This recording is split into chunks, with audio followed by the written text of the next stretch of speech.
I opened the security feed, and there he was. My husband, Michael, wrapped around a woman who definitely wasn't me, right there on our sofa.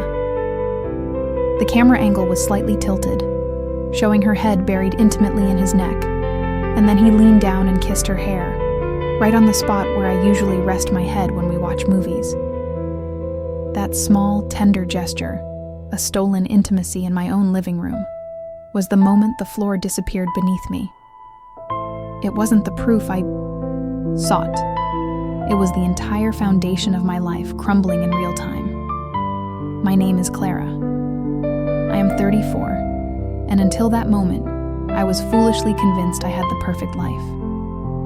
We were approaching our 10th wedding anniversary, a milestone I had meticulously planned for months, including the grand, expensive gift I was supposed to give him. But now, as I watched the silent, grainy footage of his betrayal, all I could feel was a cold, calculating resolve hardening my spine. I didn't scream.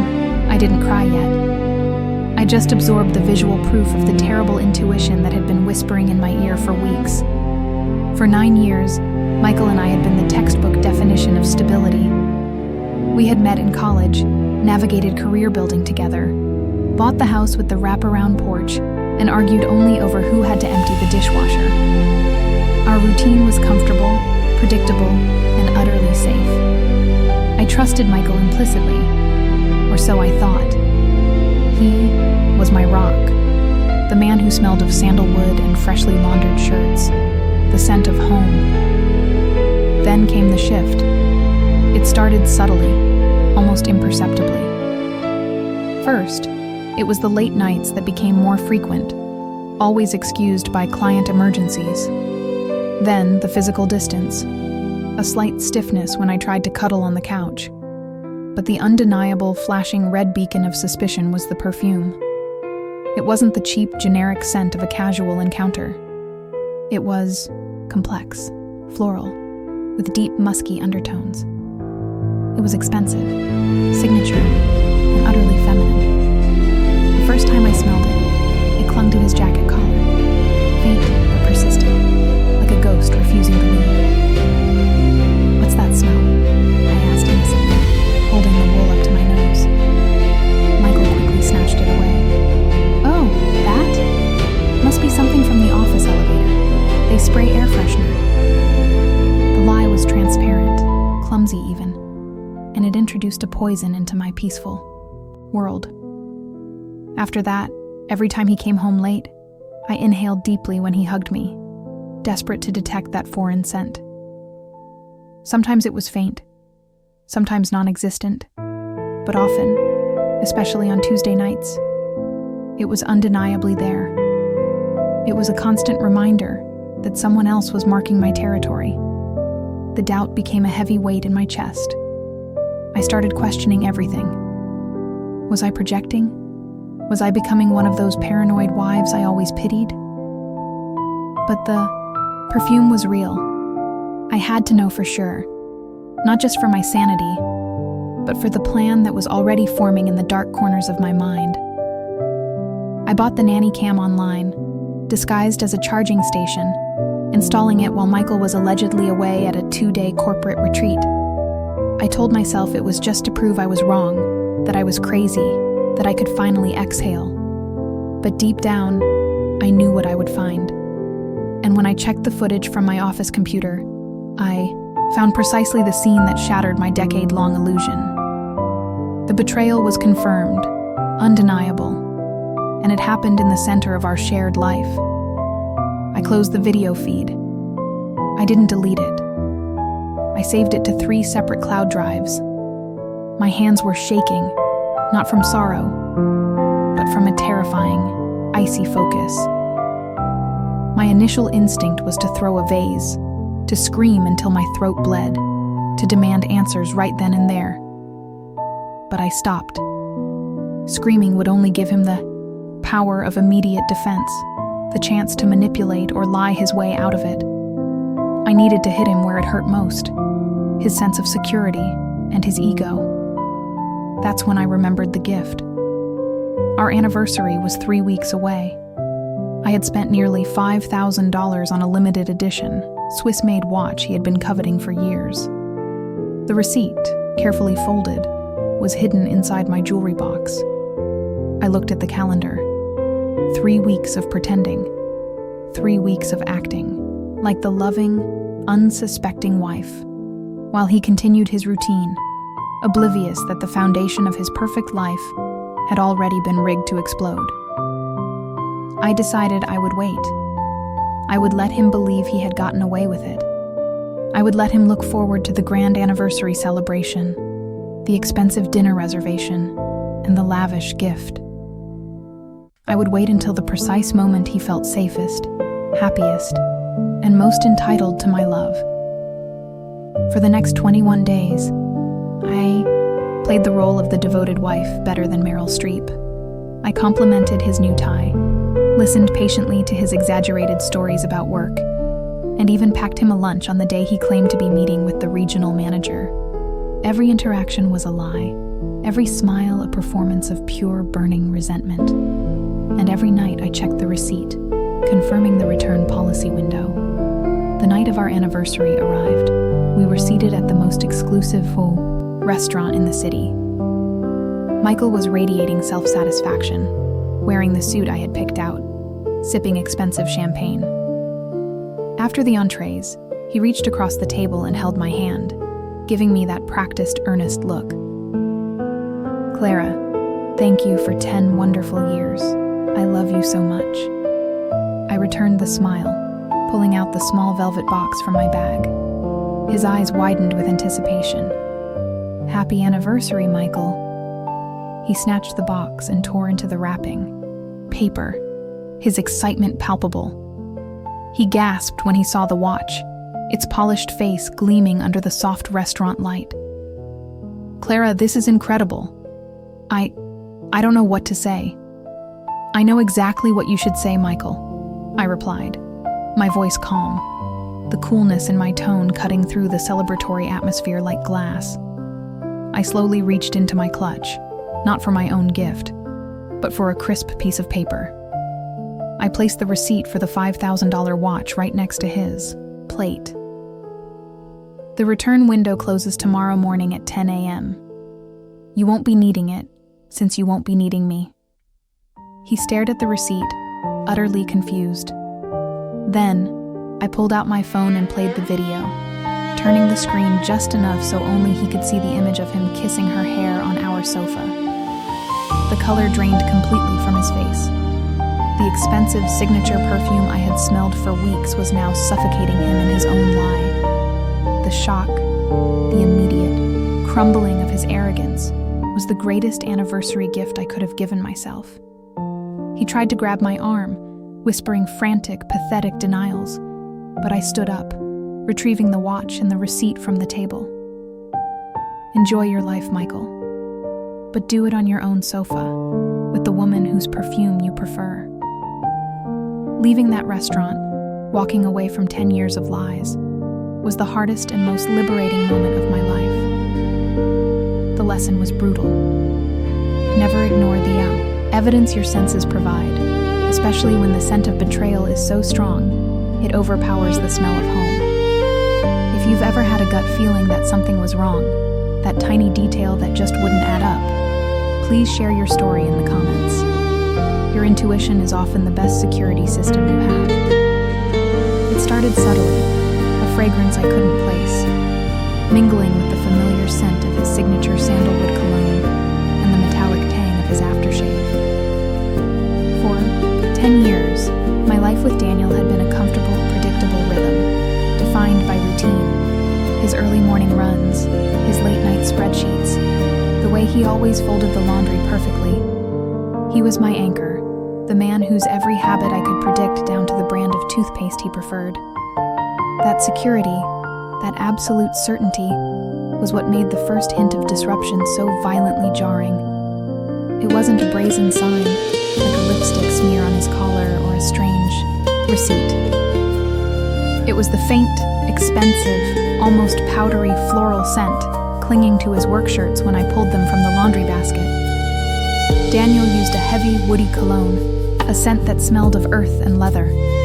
This new scent was light, unmistakably feminine, and entirely foreign to our home.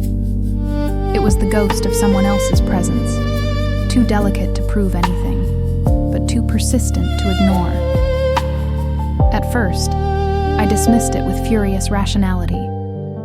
Maybe it was a colleague at the office, I told myself. A hug that lingered too long, a tight meeting room, but the scent persisted. It wasn't just on his shirts. It was faint on the passenger seat of his car one rainy Tuesday. It was in the pocket of his jacket, mixing with the metallic tang of loose change. My stomach tightened, a slow, cold knot forming beneath my ribs. I tried to speak to him, casually, but the words caught in my throat, sounding absurd even to my own ears. "You smell nice tonight, honey," I'd say, testing the waters, forcing a smile that felt brittle. "Oh, thanks," he'd reply, avoiding my eyes just slightly too long before burying his face in his phone. That phone. It became the fortress of my suspicion, an extension of his body, a vault he guarded fiercely. Previously, he'd leave it charging on the kitchen counter while he showered, relying on me to answer if his mother called. Now, it followed him everywhere. The bathroom, the garage, even short trips to the mailbox. The notification sounds were perpetually muted. The screen was always face down. These weren't the actions of a man committed to transparency. They were the tense, calculated maneuvers of a spy attempting to maintain cover. The doubt metastasized into an obsession. I became a reluctant detective in my own home, navigating the treacherous landscape of my marriage. I found myself timing his commutes, comparing the actual mileage on the odometer to the distance of his office, cross-referencing credit card statements against his expense reports. Everything, frustratingly, appeared clean. He was either too careful, or I was genuinely losing my mind to baseless paranoia. The emotional toll was crushing. I wasn't sleeping. I watched him across the dinner table, trying desperately to reconcile the loving, stable husband I thought I knew with the phantom man who carried the scent of another woman. I felt dirty for the things I was doing, the suspicion staining every interaction. Why couldn't I just trust him? Because the evidence of my senses, that relentless floral whisper, told me I couldn't afford to. My intuition was screaming, even when the spreadsheets showed silence. The investigation culminated one Friday evening. Daniel claimed he had to work late. A sudden, urgent client call demanding his presence downtown. This was common, but tonight felt different. He kissed me quickly, his lips cool, and grabbed his briefcase. But in his haste, he forgot his work tablet charging on the bedside table. He never, ever forgot that tablet. It was his lifeline. My heart hammered against my ribs, a chaotic drumbeat signaling war. I picked up the device. It was still unlocked from his earlier quick check. I knew with a chilling certainty that once I crossed this line, there was no going back to the comfortable ignorance of before. But the alternative, living forever, under the shadow of suspicion, smelling that perfume for the rest of my life, was far worse. I opened his recent apps. Nothing immediate. Then I saw the messaging icon he rarely used, the one linked to his personal account, tucked away in a folder. Hesitantly, my finger tapped it. The screen flooded with messages, not from clients or colleagues, but from a contact listed only as Alex R. The tone wasn't professional. It was intimate, playful, laced with emojis I'd never seen him use.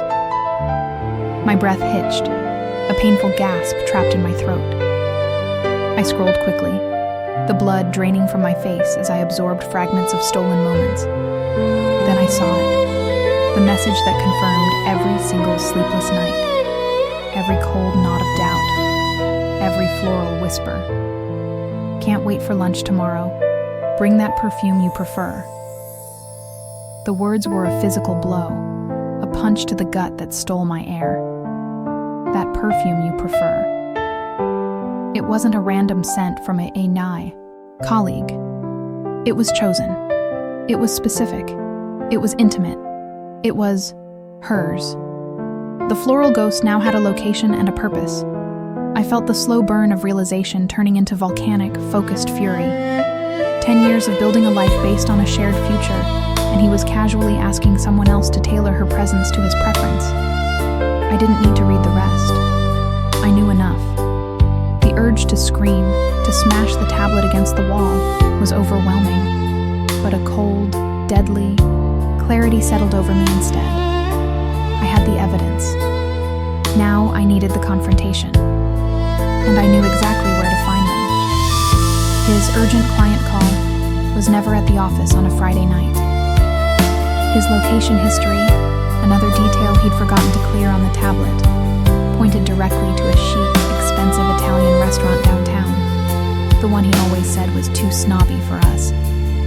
I threw on a coat, grabbed my keys, and walked out the door.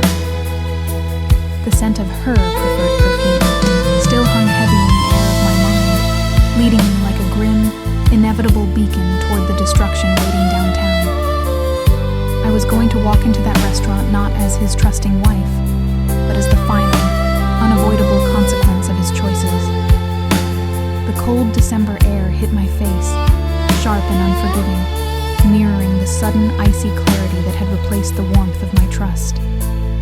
Each step I took toward the car was heavy, a refusal to believe in the stark mechanical truth, presented by a forgotten GPS route. Capriccio. That was the name of the restaurant, an aggressively romantic, dimly lit establishment where tables cost more than our weekly grocery bill. He had always scoffed at places like that, saying they catered to people with more money than sense, or worse, people who had something to hide.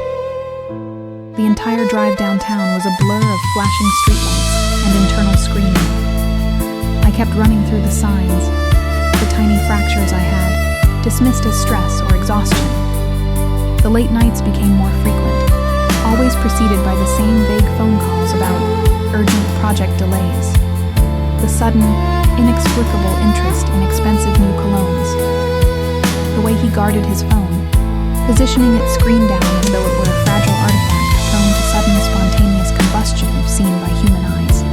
I had chalked up his increasing emotional distance to the pressures of his career, the upcoming promotion he claimed was consuming his life. Now, I saw the truth. The promotion was not professional, it was personal, and I was being demoted. I drove slowly past the restaurant once, resisting the urge to slam on the brakes and charge in. I needed proof, undeniable visual confirmation, even though the knot in my stomach told me the evidence on the tablet was already sufficient. The valet parking area was predictably overflowing with luxury vehicles. My own modest sedan felt bitterly out of place, an honest witness among flashy perpetrators. And there, tucked discreetly toward the back, was his black SUV. Not parked by the valet, but carefully angled in a way that suggested he intended to make a quick, unnoticed exit. My breath hitched. The physical evidence began to pile up, pressing the air from my lungs. I parked several blocks away, under the shadow of a towering office building, and started the final walk back.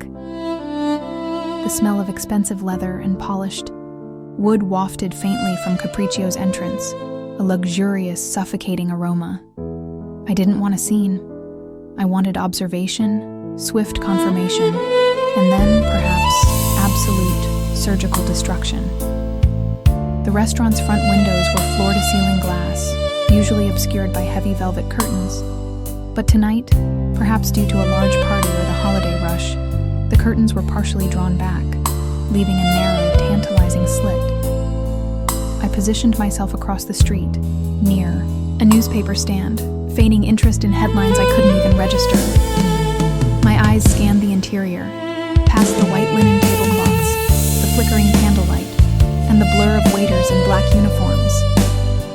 My heart hammered a brutal rhythm against my ribs, so loud I was afraid the patrons inside could hear the sound of my life shattering. First, I spotted his profile. Unmistakable. the way he rested his chin on his hand when he was listening intently, the slight downward curve of his mouth. He was laughing, a deep, easy laugh I hadn't heard directed at me in months. He was leaning in, close enough that the space between him and his companion was an intimate invitation, not a social distance. The companion. I tightened my coat around me, fighting the sudden nausea. I had pictured a bombshell blonde, a stranger, a casual fling, something I could rage at and dismiss as a momentary lapse of judgment fueled by midlife crisis. What I saw was infinitely worse. It was Sarah, his business partner, the woman who had sat at our dinner table countless times, sharing wine and laughing about their office jokes. Sarah, whose children played with ours during summer barbecues. Sarah, who had consoled me just last month about my mother's illness, wrapping me in a hug and telling me what a strong wife I was to him. She was wearing the black cocktail dress I had recently seen her post on Instagram, claiming she was going to a boring industry event. Her hair was swept up, exposing the delicate curve of her neck, and the look she was giving him. It wasn't professional admiration or friendly banter. It was possessive, deeply familiar, the kind of look reserved for something owned. He reached across the table, not to shake hands or pass bread, but to take hers. His thumb traced a gentle, practiced circle on the back of her hand.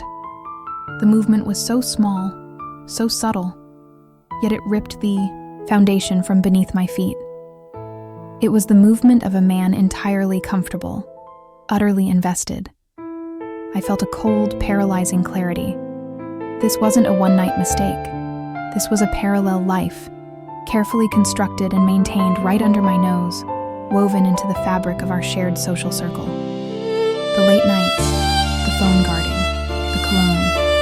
It wasn't just an affair. It was the affair, with a woman whose betrayal was doubled by the proximity of her supposed friendship. My investigation was complete. The doubt was incinerated, replaced by a searing, metallic rage. I wasn't just angry. I was humiliated on a cosmic scale. I stood there, momentarily frozen, the street sounds fading into a muted roar. The woman who had left the house 10 minutes ago, clinging desperately to the possibility of a misunderstanding, was gone. She had been replaced by a force operating solely on the need for justice, or perhaps simply revenge. I checked, my reflection in the dark glass of the newspaper stand. My eyes were wide, dark pits of resolved fury. I didn't look like a heartbroken wife. I looked like a reckoning. I pulled my keys from my pocket. They weren't car keys.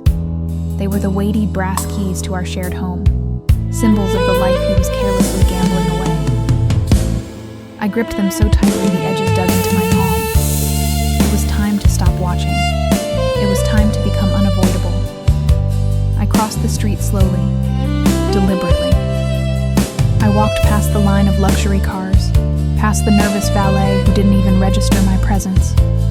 I pushed open the heavy oak door of Capriccio, letting the blast of warm, luxurious air wash over me. The ambient noise of the sophisticated restaurant, the soft jazz, the clinking of cutlery, the muffled conversations, all stopped existing the moment I stepped inside. My focus narrowed to their table in the corner. They hadn't noticed me yet. He was mid-sentence, his head tilted charmingly. She was smiling that intimate, proprietary smile. I took 3 deep breaths, tasting the final vestiges of my old life, and then I took the first step onto the polished marble floor. I wasn't going to shout or cry. I was going to deliver the sentence, and it needed to be heard by everyone within earshot. I approached their table, my footsteps echoing unnaturally loud in the suddenly silent space of my mind.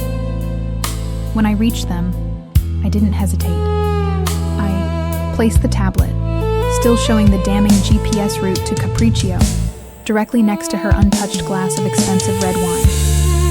His eyes, full of casual delight only a second before, snapped up to meet mine. The color drained instantly from his face, leaving him looking sickly gray under the soft lighting. Sarah's smile wobbled, dissolving as she registered the device, and then, finally, me. I leaned in, my voice low and lethal, cutting through the silence of the room like broken glass.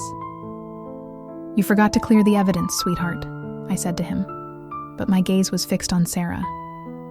"And you, darling, have just ordered your last meal on my husband's dime." The silence that followed my declaration in the restaurant, the thick, suffocating quiet of shattered lives, lasted only a heartbeat before the screams began. But in that moment, time dilated. I can still taste the metallic tang of rage and the sickly sweet scent of the expensive white wine on the table. It's hard to reconcile that image, that vicious, controlled woman holding a screen like a weapon, with the woman I was just 6 months prior. My name is Maya. I am, or was until 5 minutes ago, a successful graphic designer, married for 8 years to Robert, a man I genuinely believed was my anchor. Our life was the kind of stable, slightly boring masterpiece people envy. A brownstone in the desirable part of the city, 2 dogs, predictable weekend trips, and the comforting knowledge that, even if the passion wasn't always a bonfire, the mutual respect was a fortress. That fortress began to crack not with a bang, but with a whisper, or rather, the absence of one. Robert started pulling away subtly. It wasn't the physical intimacy that vanished first. It was the shared air. He used to tell me about his day on the commute home, recounting every frustrating email and successful pitch. Then, those conversations became truncated, replaced by hurried phone calls he took in the garage, always claiming it was a sensitive client matter. The earliest, most damning sign wasn't the late nights, which were easily excused by the supposed merger at his firm. It was the phone. Robert's phone had always been an extension of his hand, often left face up on the counter. Suddenly, it was magnetized to his pocket, screen down, notifications silenced. He started using complicated numerical passwords instead of the simple fingerprint scan he'd used for years. When I asked him about it casually, he laughed, a brittle sound that didn't reach his eyes.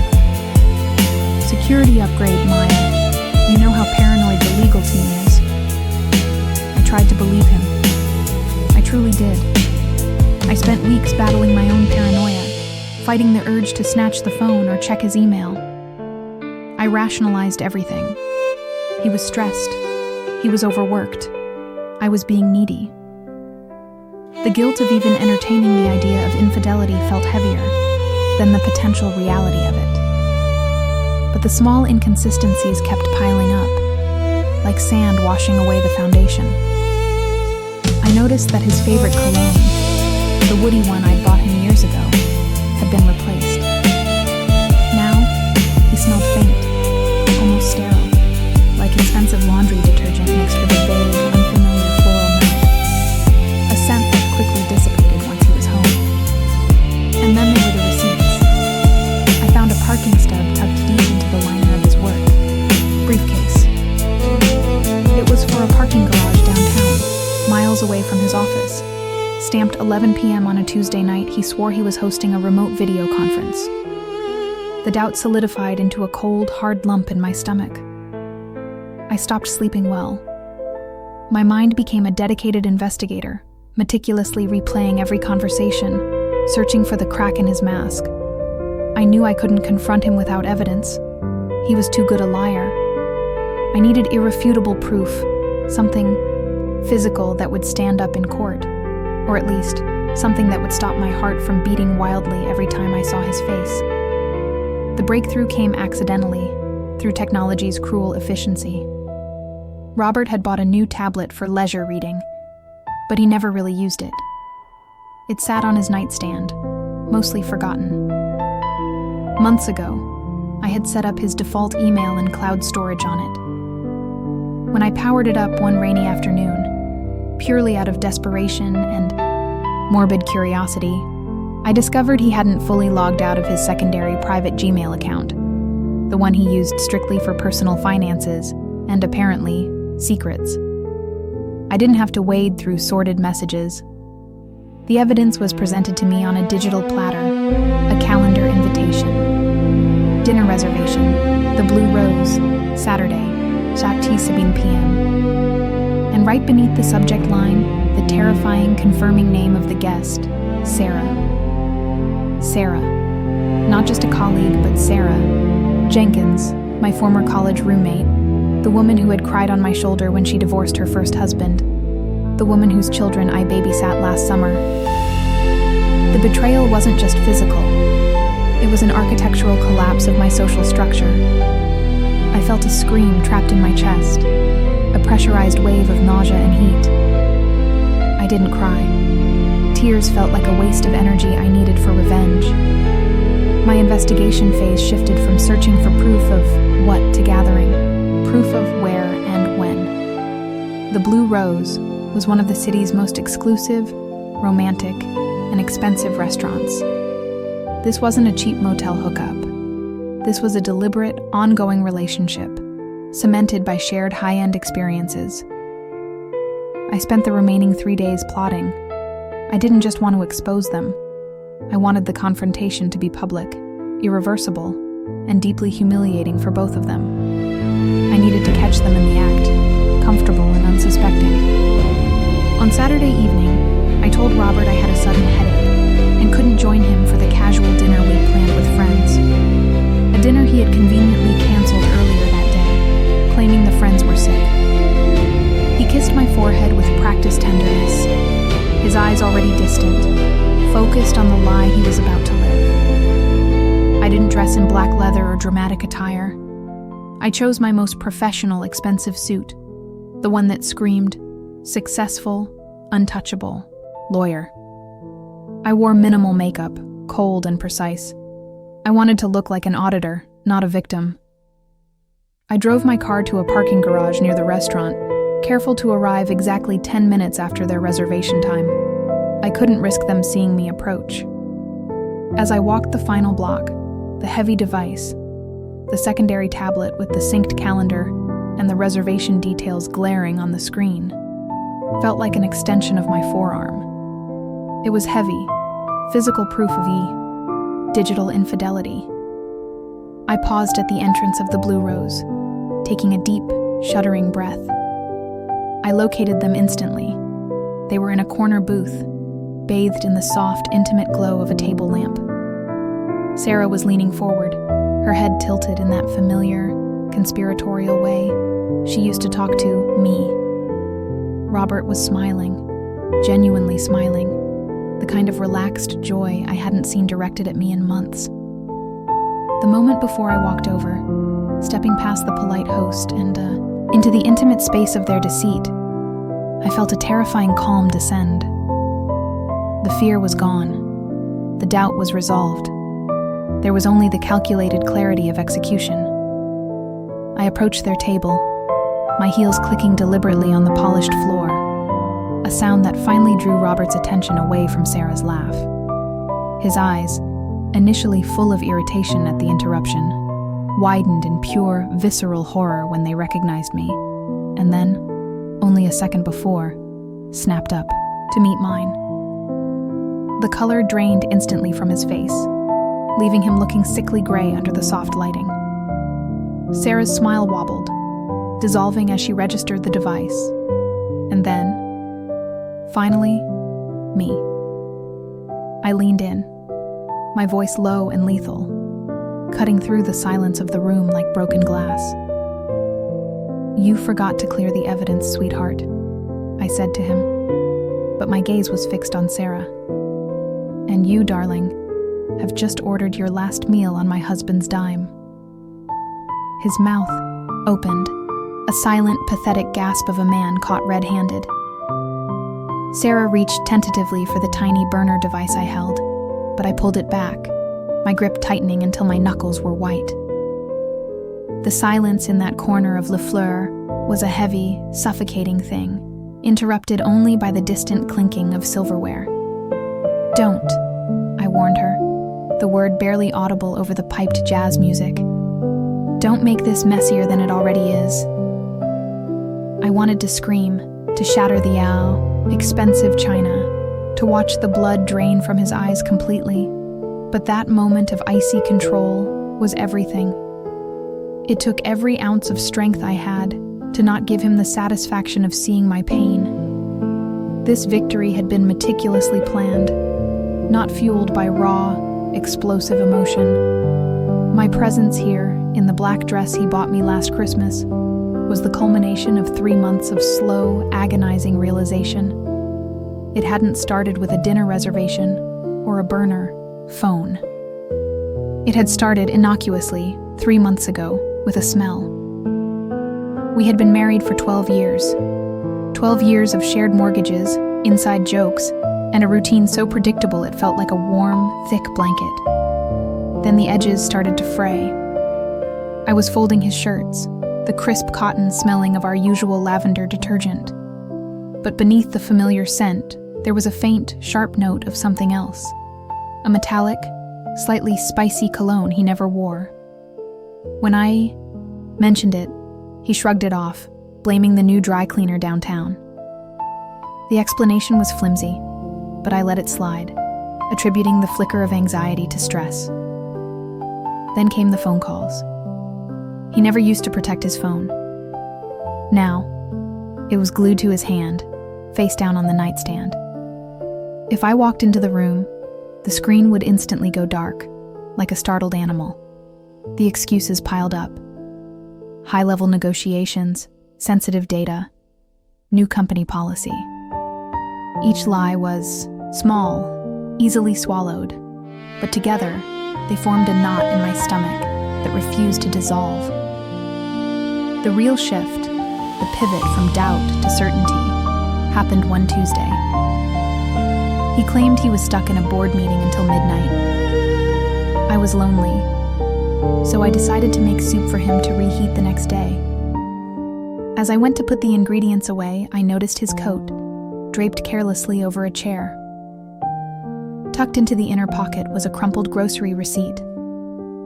It was dated that Tuesday, afternoon, 2:30 p.m., exactly when he should have been mid-meeting. The items listed: expensive artisanal cheese, a bottle of chilled Chablis, and 3 condoms. My blood turned to ice. It wasn't just the betrayal. It was the sheer insulting stupidity of leaving that receipt. Board meetings don't involve artisanal cheese and prophylactic measures. That night, I didn't sleep. I didn't cry. I sat upright in the dark, watching the digital clock change, plotting. I realized I wasn't just looking for proof of infidelity. I was looking for proof that the man I loved was, in fact, a complete stranger. I hired a private investigator, discreetly, using savings he didn't know about. I didn't want the drama. I wanted the method. I wanted to understand the how and the W-chew. The investigator, a woman named Lena, was clinical and efficient. She confirmed the meetings, the lunches, the stolen afternoons. Sarah, younger, blonde, working in his building, a cliché so painful it almost made me laugh at the sheer predictability of my husband's midlife crisis. But the most important piece of evidence wasn't photographic proof of them holding hands. It was procedural.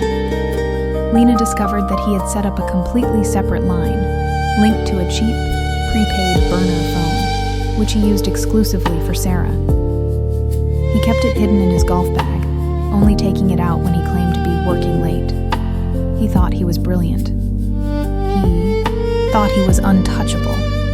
I needed that phone, but not just to look through it. I needed to control the narrative. I waited for the perfect moment, their anniversary of 6 months. I knew he had booked a table at Le Fleur, the most pretentious and expensive French place in town, a place we only went for our real anniversaries.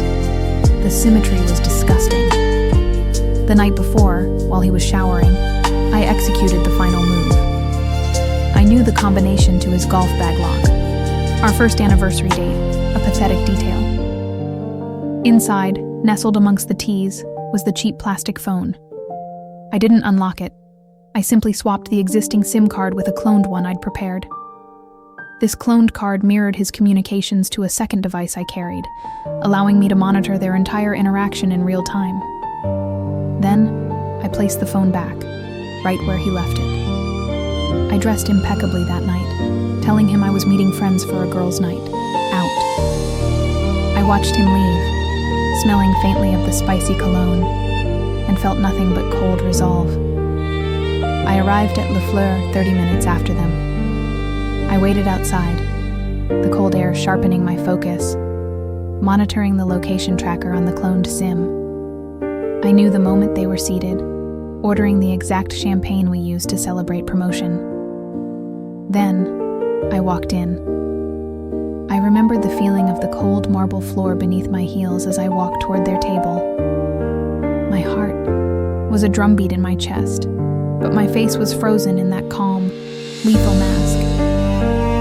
When I placed that burner phone on the white tablecloth, between the half-eaten oysters and the untouched wine, it wasn't just a physical object. It was 12 years of my life, distilled into undeniable proof. His gray face twisted into pure, raw panic. Wait, listen to me, honey. I cut him off, my voice gaining strength. No. I listened for 3 months. Now, you listen.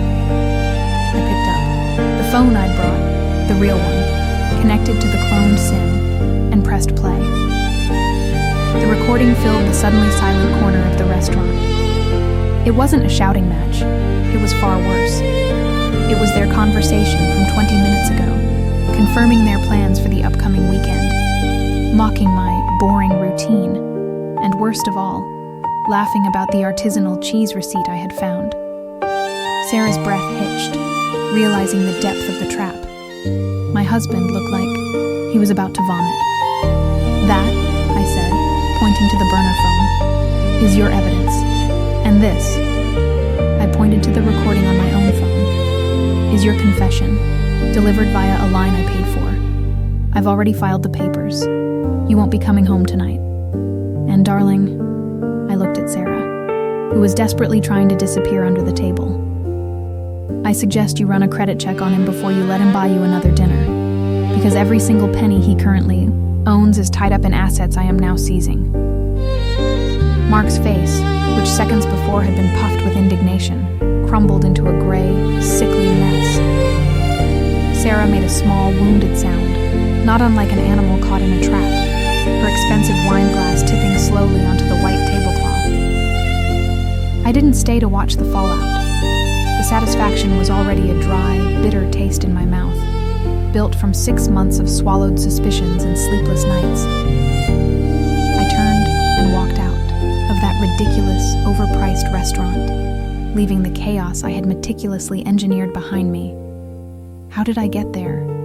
How does a woman who built her entire adult life on trust and mutual respect become a ghost, a spy, a silent destroyer? It's a question that haunts the edges of my sanity even now, months later. My name is not important. What matters is the life I had. A decade of what I genuinely believed was rock-solid happiness. Mark and I had the comfortable rhythm of two people who finish each other's sentences and know exactly how the other takes their coffee. We had the sprawling colonial house, the 2 perfect children, the successful careers, his in finance, mine in architecture. We were the definition of established, envied stability.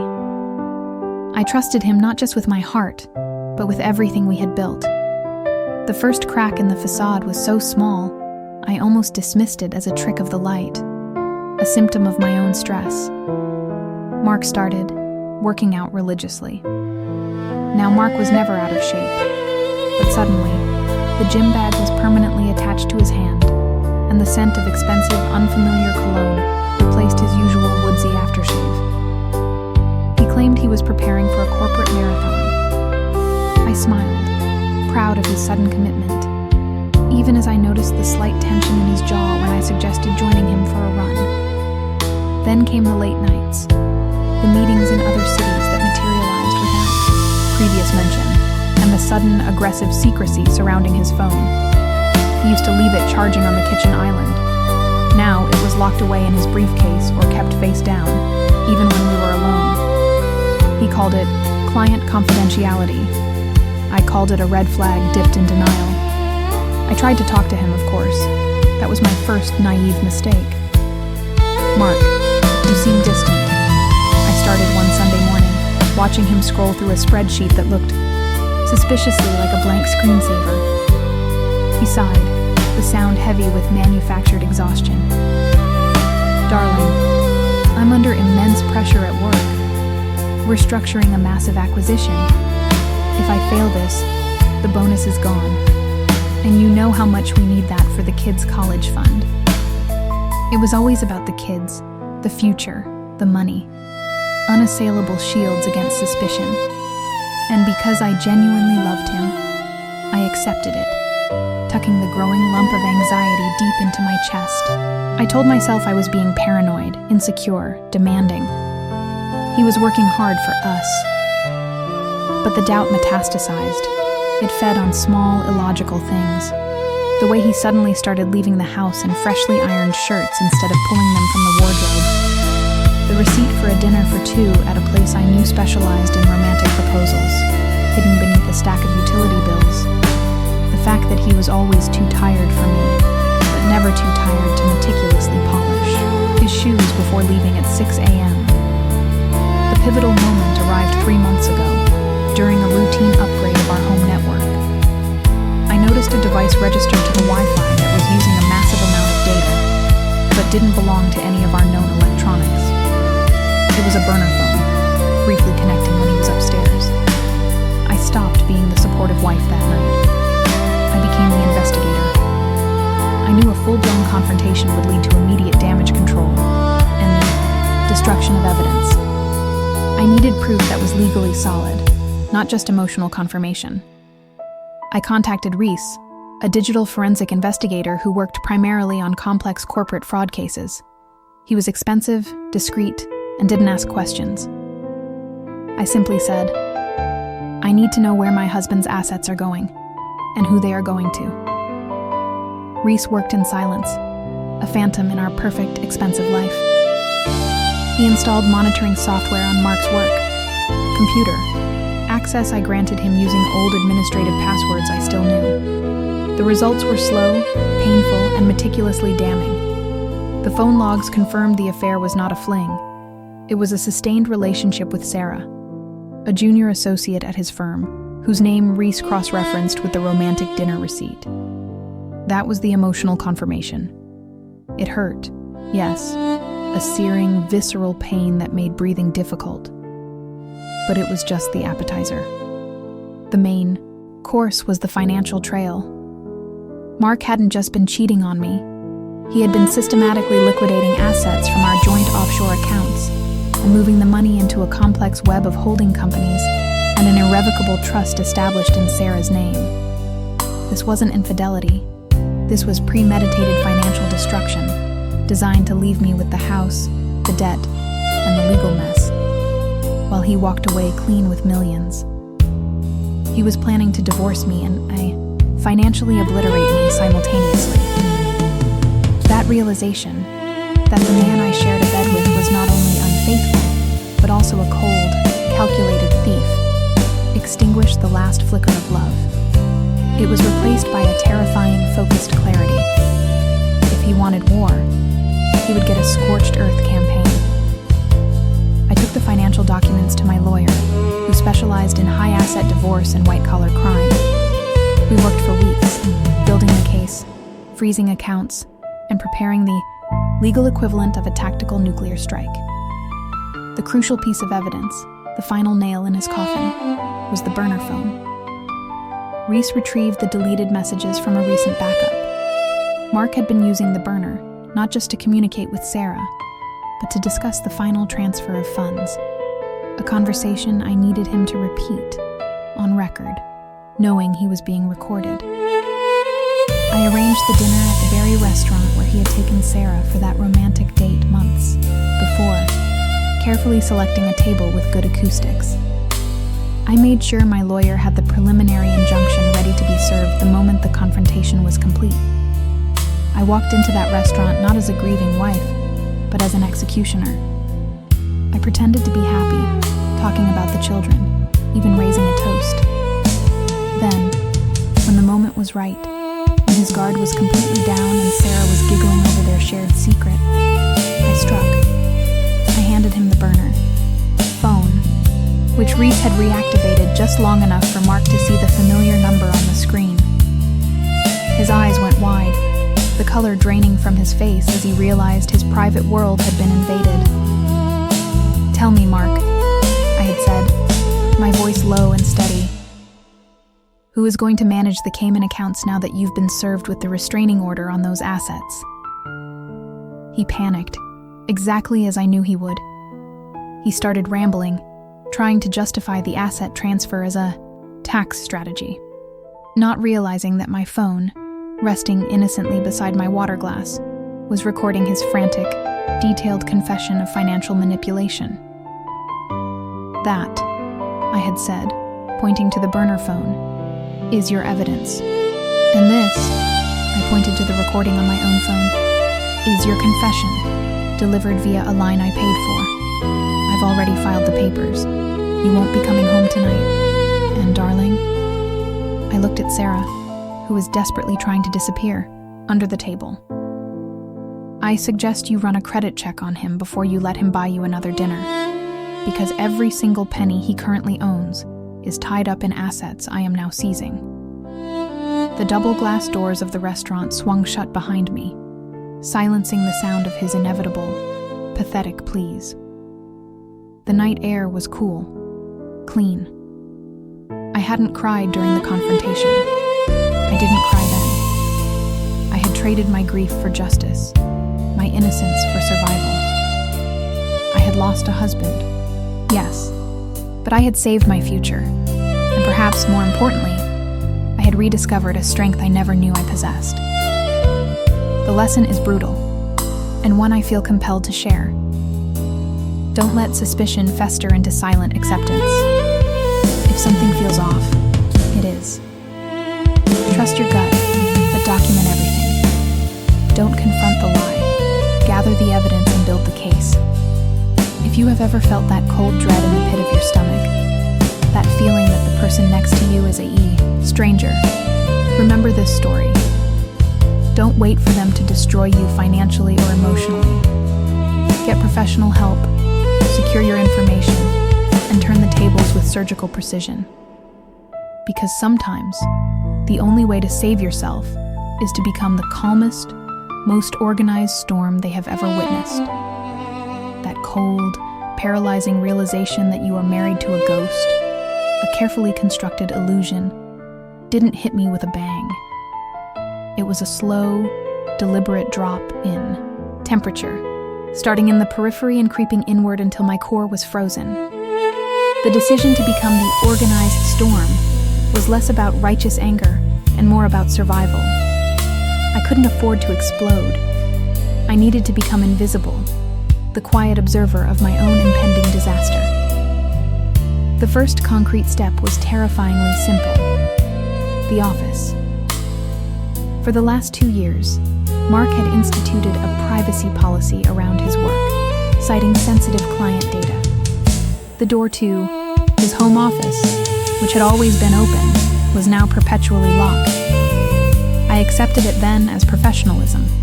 I saw it now as a containment measure. My investigation began with the acquisition of a generic, barely audible rubber doorstop, the kind you wedge under the door to keep it ajar. I used it one Tuesday afternoon when he claimed he had to run out for an emergency client meeting. He didn't even bother to check if the door clicked shut. I was shaking so violently I nearly dropped the external hard drive. This wasn't about catching him sending flirtatious texts. That would have been a relief, a standard painful betrayal. This was different. I bypassed the main folders, the tax documents, the client lists, and went straight to the cloud backups and the browser history buried deep within the system folders. I was looking for patterns, for irregularities. What I found wasn't a mistress. It was a ghost company, a shell corporation registered in the Cayman Islands, dated exactly 6 months after we refinanced our house. The professional silence of that screen was louder than any scream. He wasn't just cheating on me. He was bleeding our life dry. I spent the next 72 hours operating on adrenaline and black coffee, mirroring everything. I learned to move through the house like a whisper. When he was showering, I checked the mail for specific bank statements I knew should exist, but never arrived. When he was asleep, I cross-referenced the hidden company's expenses with our joint account withdrawals. The details started to assemble themselves into a sickening mosaic. Large transfers labeled operational expenses matched almost perfectly with the deposits into an unknown account labeled MS Holdings. Mark's initials, obviously.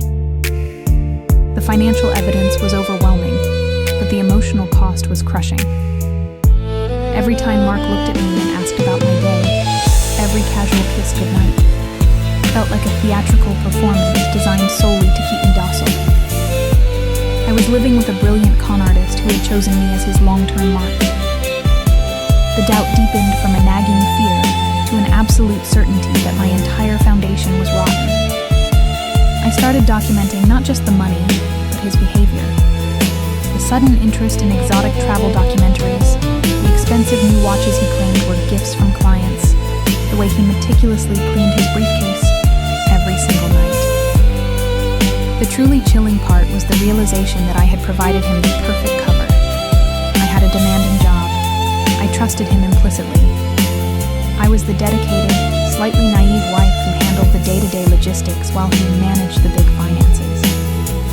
He had trained me, subtly, to ignore the details that didn't fit the narrative of his successful, hard-working husband persona. I reached out to the financial forensics expert I'd researched weeks ago, a woman named Diana, recommended by a friend who had survived a similar catastrophe. I didn't call her from our home line. I drove 30 minutes to a deserted park, used a burner phone, and spoke in guarded, hushed tones. "I need you to look at this," I whispered into the phone, listing the shell company's name. "It looks like he's prepping for a clean exit, liquidating assets, moving funds offshore." Diana's voice was calm, clinical, and precisely what I needed. "You did the right thing by getting the mirror image of the drives. Now, we move fast. He doesn't suspect you. He thinks I'm distracted, tired, maybe a little stressed. He thinks I'm predictable," I replied, the bitterness sharp in my throat. "Good. Predictability is your weapon. We need one more thing. I need proof of physical location corresponding to the timing of these transfers. Any receipts, hotel bookings, flight confirmations. He can move money digitally, but he has to physically be somewhere to sign key documents." That request led me to the final, unbearable piece of the puzzle.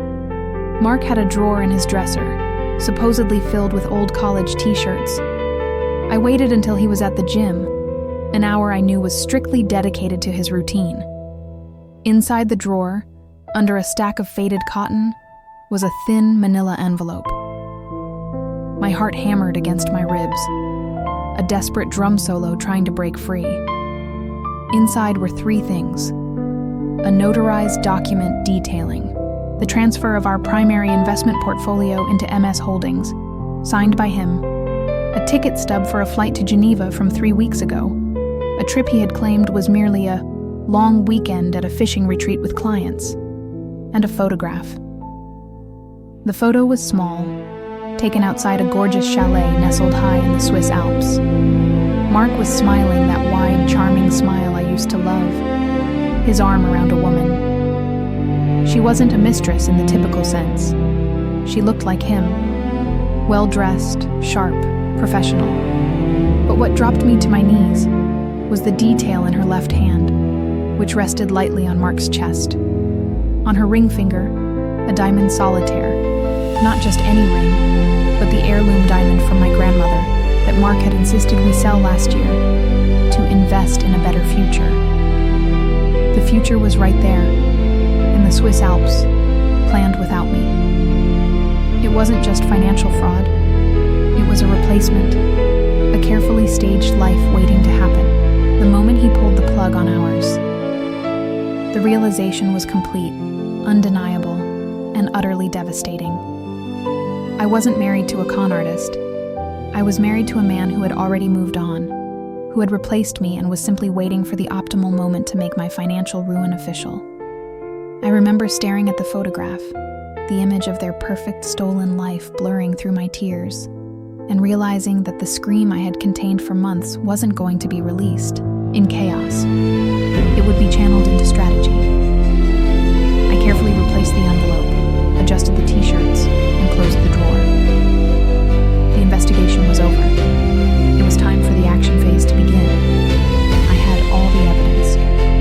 Now, it was time to deploy the story. If you are reading this, if you are living with the creeping certainty that your partner is building a life without you, start gathering your evidence now. Don't wait for the photograph. Wait for the moment you can. Strike back with informed, precise, and documented certainty. What they stole from you financially is nothing compared to the peace you will reclaim. The peace reclaimed felt like a distant shore back then, when the paranoia was still just a whisper, a persistent itch I couldn't scratch. I wish I could tell you there was a single dramatic moment, a lipstick stain on a collar, a text message popping up on the screen. But the rot of betrayal rarely announces itself with fanfare. It begins with subtraction. He started subtracting himself from our life. Less presence, less eye contact, fewer details about his workday. The man who used to tell me about his annoying boss and the traffic on the bridge now offered only grunts and nods. He was emotionally withdrawing his equity from our marriage, reinvesting it elsewhere, and I was left holding an empty deed. The first sign was the gym bag. It never smelled right anymore. It used to reek of sweat and cheap deodorant, a familiar masculine tang. Then, it started smelling faintly of professional laundry detergent and a subtle, unfamiliar cologne. Expensive, floral, something he wouldn't typically pick. When I asked him about the change, he snapped. I started showering at the club. Saves time. You know how busy I am. A perfectly reasonable explanation, delivered with unreasonable aggression. That defensiveness was the true flag, waving violently in the wind of my suspicion. I became a ghost in my own house. While he slept, I worked. I learned to navigate his phone, not just skimming texts he purposefully left on display, but deep diving into metadata, cloud backups, and deleted histories. The feeling of violating his privacy wrestled briefly with the primal need for self-preservation, but the violation was already done by him. The first major discovery wasn't a confession, but a financial anomaly. Regular, small withdrawals from a home. Account I didn't know existed, labeled obscurely as consulting fees. They were always rounded numbers. 1,500, 2,200. Too consistent to be actual consulting fees, too frequent to be forgotten. The technical phase began after I cross-referenced those withdrawal dates with his calendar. Every time money vanished, he had a mandatory, all-day seminar 20 miles outside the city, where mobile service was supposedly spotty. I bought a burner phone and a sophisticated GPS tracking device, small enough to fit inside the cavity of his car's rear bumper. Installing it required 30 seconds of heart-stopping terror in our dimly lit garage, where every creak of the house sounded like his footsteps. Watching that little red dot pause for 3 hours, 3 times a week, in a suburban neighborhood 20 miles away from his supposed office meeting, was like watching my entire world compress into a tiny, glowing point of agony. The location was always the same, a quiet cul-de-sac. It wasn't a hotel, it was a home. He wasn't having quick, furtive meetings. He was living a parallel schedule. I had to suppress the urge to scream, to confront him immediately. That impulse, I knew, was the cheater's escape hatch. They use your raw emotion against you, claiming you're paranoid, unstable, or mistaken, while they wipe the digital slate clean. I needed certainty that was undeniable in court, not just emotionally, devastating in the kitchen. I needed the documentation of his second life, complete with physical proof that established duration and intent. The suburban house became my obsession, its coordinates burned into my memory. For 2 weeks, I drove past it late at night, a hollow shell of myself, gripping the steering wheel until my knuckles were white. He was building something there, not just having an affair. He was investing time, emotion, and money into a future that explicitly excluded me. The final, sickening confirmation arrived on a Tuesday. He had claimed to be on a vital, all-day business trip to another city, assuring me he wouldn't be home until midnight. The tracker confirmed the initial route, but then, instead of turning toward the distant client location, the car parked neatly in the driveway of that same suburban house at 4 p.m. I waited until dusk. I didn't go inside. I didn't need to. I parked 3 blocks down the street, hidden by the shadows of an old oak. The air was cold and damp, mirroring the heavy dread in my chest. My heart was a frantic drum against my ribs, but my mind was numbly, frighteningly efficient. I brought my professional camera, the one we used for our family portraits, with a powerful zoom lens. The irony was suffocating. They stepped out onto the porch together around 7 p.m. She was blonde, younger, effortlessly relaxed. It wasn't just a clandestine farewell. It was domesticity played out in the cool evening light. He had his arm around her, relaxed and proprietorial, the way he hadn't been with me in years. He was carrying a small wrapped gift, a late birthday present, perhaps. And then he kissed her. Not a quick, nervous peck, but a lingering, tender kiss on the forehead, the kind reserved for someone you genuinely cherish, someone you protect. But the true punch to the gut, the thing that solidified the financial betrayal and the depth of the conspiracy, was the small detail hanging by the door jamb. It was a handcrafted wooden sign, the kind you buy at artisan markets. It read, in cursive script, "The Smiths, Estern 2021. Smith. My last name. He had given her my last name. I lowered the camera, my hands shaking uncontrollably, but the image was already captured, time-stamped, and filed securely on the cloud. He hadn't just cheated on me. He had constructed an entire parallel universe using the very foundation of our shared identity. The withdrawal labeled consulting fees was the mortgage payment on his other home. The expensive floral cologne was her signature scent. The pain was immense, a physical weight crushing my chest. But oddly, the tears didn't come. They were suspended by the hard, cold utility of the evidence. Doubt was annihilated. Paranoia was replaced by certainty. I was no longer the foolish wife being gaslit. I was the meticulous prosecutor who had just closed the case. That Tuesday night, I went home, not to confront him, but to finalize the strategy. I printed every photo, every bank statement, every GPS coordinate. I compiled the entire docket, 3 inches thick. I had waited for this moment, the moment when I could strike back with informed, precise, and documented certainty. What he thought he had stolen, the years, the savings, the illusion of our future, would soon be retrieved. But more importantly, the silence would be shattered. The investigation was over. It was time to deploy the storm. I had all the evidence, and tomorrow, my husband would wake up to find his secret, perfect, stolen life was already crumbling around him. The peace I was about to reclaim would be worth every single sleepless night I spent tracking his calculated deception. If you are reading this, if you are living with the creeping certainty that your partner is building a life without you, start gathering your evidence now. Don't wait for the photograph. Wait for the moment you can strike back with informed, precise, and documented certainty. Trust me, the financial retribution they will face is nothing compared to the quiet, powerful satisfaction of taking back your story and your life.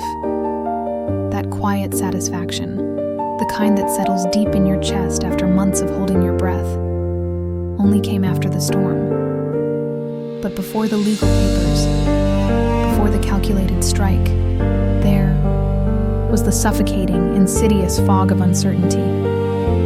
I remember when the doubt first started, not as a sharp realization, but as a subtle dissonance, like an instrument slowly falling out of tune. It was the way Robert started locking his phone even when he was just reading the news, the almost imperceptible flinch when I walked into the room, or the new habit of showering immediately after coming home from those alleged late nights at the office.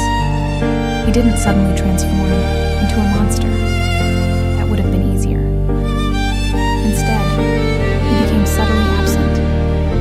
His presence felt transactional. Our kisses became obligations, his touch fleeting and necessary only to maintain the facade.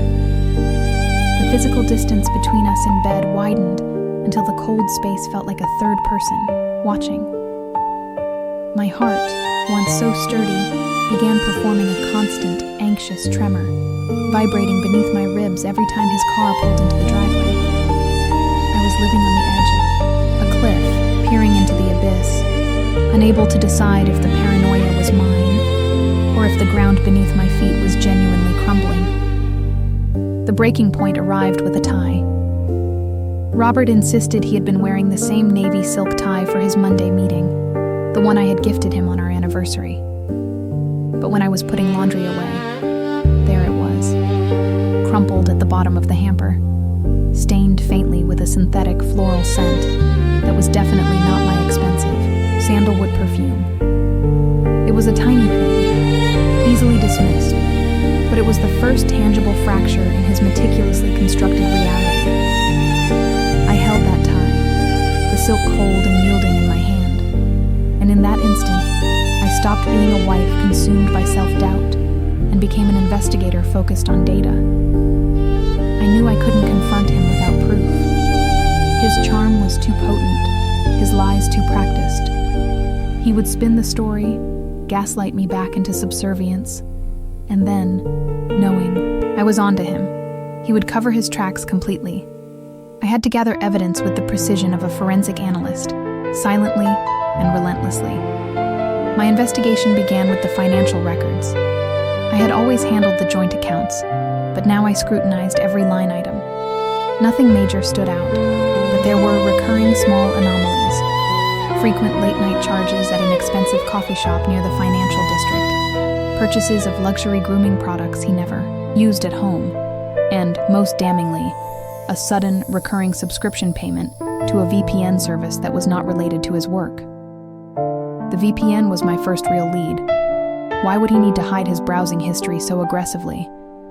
That led me to the digital battlefield. I utilized my old cybersecurity background, a skill set I hadn't touched since before we married, to bypass the layers of defense he had built around his personal devices.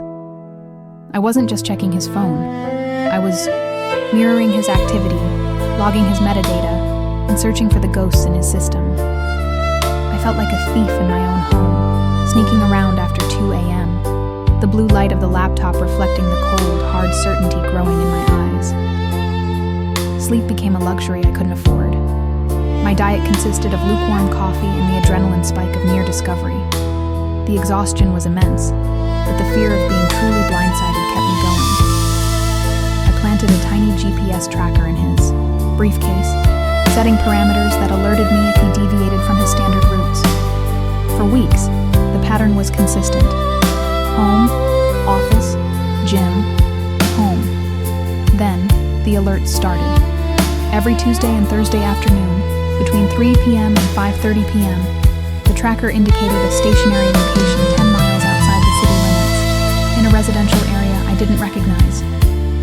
He claimed those hours were dedicated to deep, focused strategy sessions at a client's offsite office.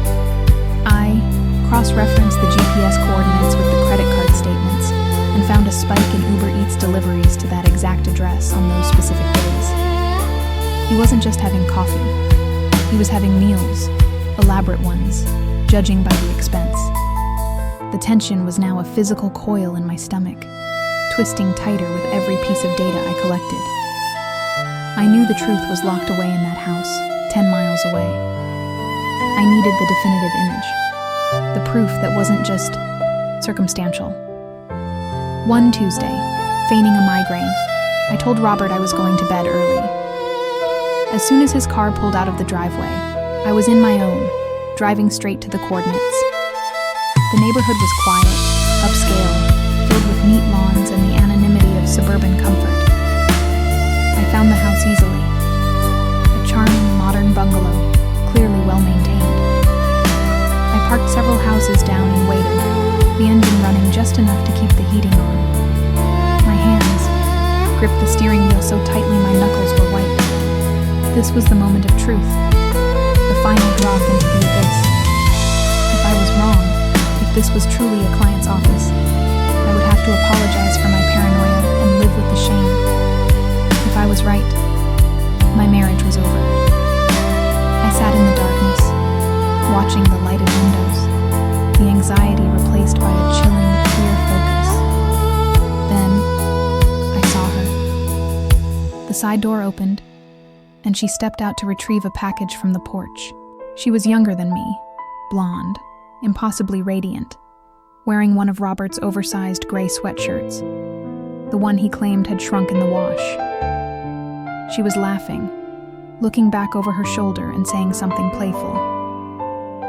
And then Robert appeared in the doorway behind her, his shirt unbuttoned, his face relaxed and unguarded in a way I hadn't seen in years. He leaned in and kissed her forehead, a proprietary, intimate gesture that stole the air from my lungs. It wasn't the kiss that broke me. It was the sheer domesticity of the scene, the easy comfort, the shared laughter, the way he belonged in that doorway, in that life. He wasn't just having an affair. He was building a sanctuary, a parallel existence where I was irrelevant. They weren't hiding. They were living. My phone was already in my hand, capturing the scene with the precision I had planned for. I zoomed in on their faces, on the relaxed intimacy of their posture, ensuring the metadata on the image was pristine. I had the financial records, the GPS coordinates, the digital footprints, and now I had the visual evidence. I didn't cry. There was no room for hysterics, only the cold, hard clarity of purpose. I had planned for this contingency, and I knew exactly what came next. The investigation was over. The execution of the strategy was about to begin. If you are going through this, if you are reading this, know that the pain of the truth is temporary, but the power of precise knowledge is eternal. Start collecting your proof.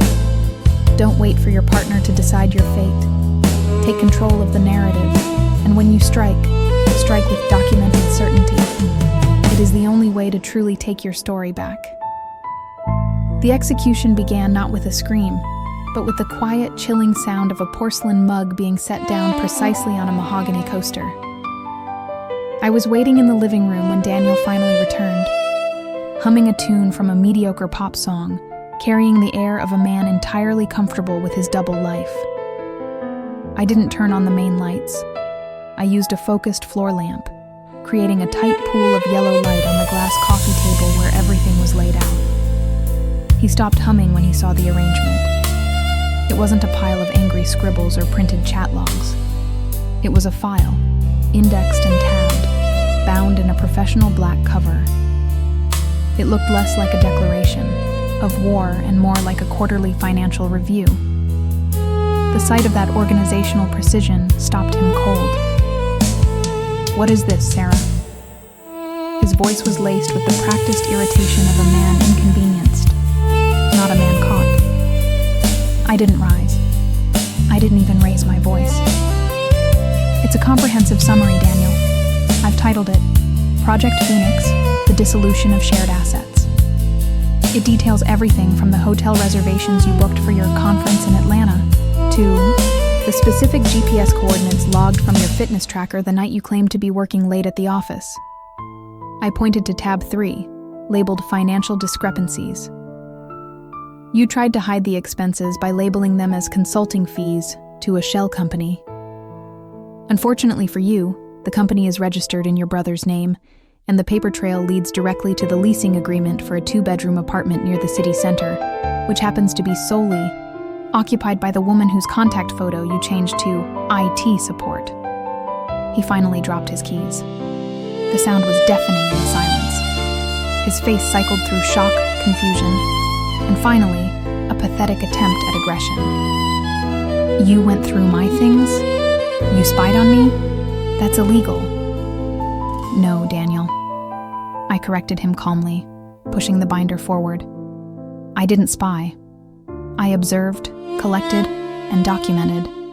And contrary to what you've been telling her, the evidence I have collected is entirely legal, and it proves irrefutably that you have been financially and emotionally deceitful for the past 18 months.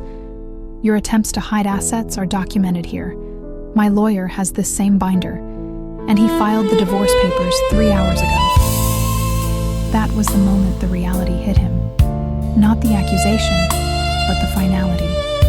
There was no argument left, no emotional loophole for him to exploit.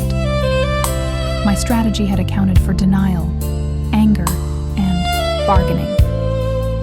I had removed the oxygen from the room before the conversation even started. He saw the cold, undeniable certainty in my eyes. The certainty that comes when you stop hoping for a lie and accept the truth. The separation was clean and swift, facilitated entirely by the overwhelming clarity of the documented truth. When he tried to negotiate, I simply directed him to the relevant tab in the binder. When he tried to appeal to my emotions, I reminded him that emotions had left the building the moment I confirmed the first lie 6 weeks prior. I watched him pack, not with tears, but with a detached sense of finality, like watching debris float away after a storm. I changed the locks the moment he drove away, but the most important lock I changed was internal, securing my future against the chaos he represented. The house felt immense and empty afterward, but for the first time in years, it felt truly mine. I hadn't just survived the betrayal. I had commanded the narrative of the separation. That control was the ultimate balm. I didn't waste time on revenge fantasies. I invested that energy into my career, my friends, and most importantly, into rediscovering the person I was before the subtle erosion of his deceit began. The greatest lesson wasn't about the mechanics of infidelity. It was about the sanctity of intuition. All those tiny, nagging feelings, the fleeting moments of doubt I had dismissed as paranoia, they were the truth trying to break through. I ignored them because the comfort of the known was easier than the terror of the unknown. That self-betrayal was the deepest cut. The pain of confronting the truth was sharp and intense, yes, but it was finite. Living with the indefinite festering ache of suspicion, that is the true chronic torture.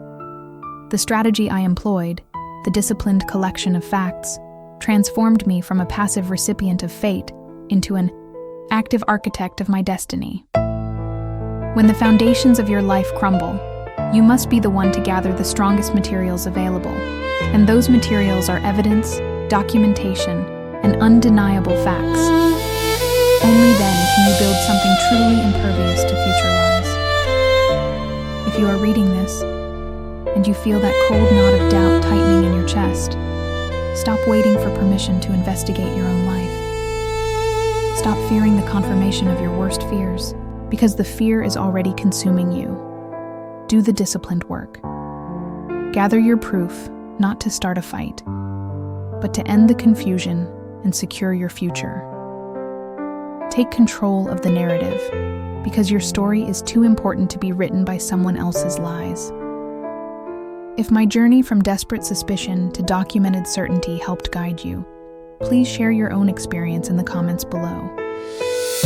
Tell me what key evidence finally helped you unlock your truth, and let us show others still in the dark that knowledge is not just power, it is the ultimate form of self-love.